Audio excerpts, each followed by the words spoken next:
কুমিল্লায় প্রথমবার ময়ূর খামার করে আলোচনায় শাহ আলী।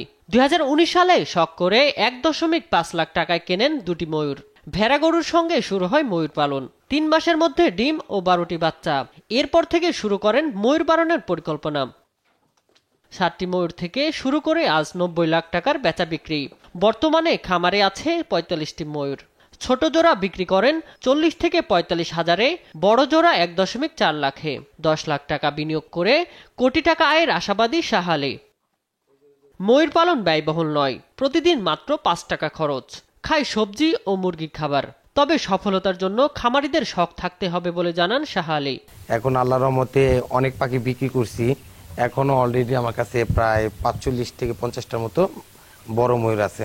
সর্বনিম্ন আমরা আপনি 30 থেকে শুরু করে আপনি লাখ দেড় টাকা বিক্রি করে থাকি এক জোড়া পাখি। শাহ আলীর উদ্যোগকে সাধুবাদ জানিয়েছেন সুশীল সমাজ।